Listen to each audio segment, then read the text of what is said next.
নমস্কার বন্ধুরা, আজকে আমি আপনাদের সামনে একটা নতুন রেসিপি নিয়ে আবার হাজির হয়েছি।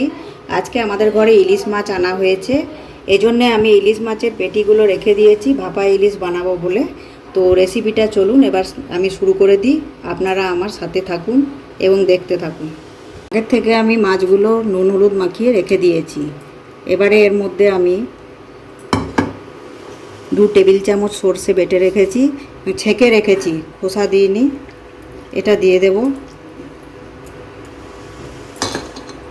2 টেবিল চামচ পোস্ত বেটে রেখেছি, এটাও দিয়ে দেব।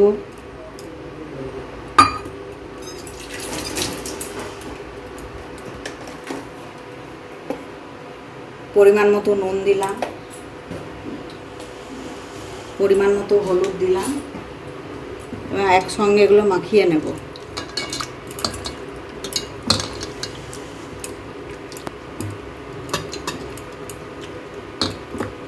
এখানে আমি একটা ছোট্ট স্টিলের টিফিন নিয়েছি, এবার এর মধ্যে মাছগুলো রেখে দেবো।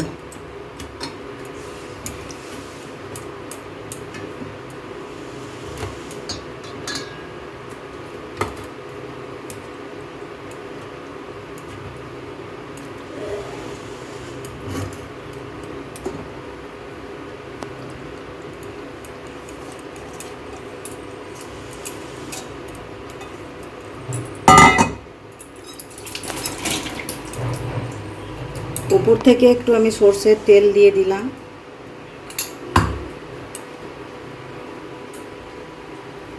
ও 2টো গোটা কাঁচা লঙ্কা দিয়ে দিলাম। আগের থেকে আমি সর্ষেতে একটা কাঁচা লঙ্কা বেটে রেখেছিলাম। এবার ঢাকা বন্ধ করে দিলাম। এবার আমি ইন্ডাকশানে এটাকে চাপাবো। আমি আগের থেকেই ইন্ডাকশানে জল গরম হতে দিয়েছি। এবার এটাকে আমি ইন্ডাকশানে চাপাবো।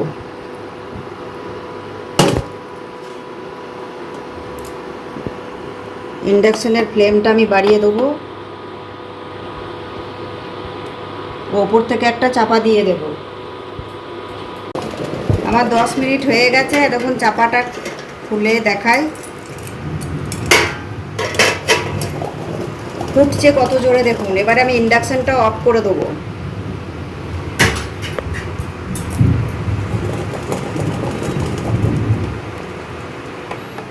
ইন্ডাকশান অফ করে দিলাম। এবার ঠান্ডা হওয়ার পর এটা আমি নামাবো। এবারে ঠান্ডা হয়ে গেছে, আমি চাপাটা খুলে দেবো।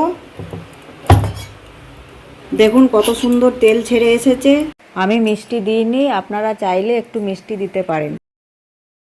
ভিডিওটা যদি ভালো লেগে থাকে তাহলে লাইক, শেয়ার, কমেন্ট ও সাবস্ক্রাইব করতে ভুলবেন না যেন।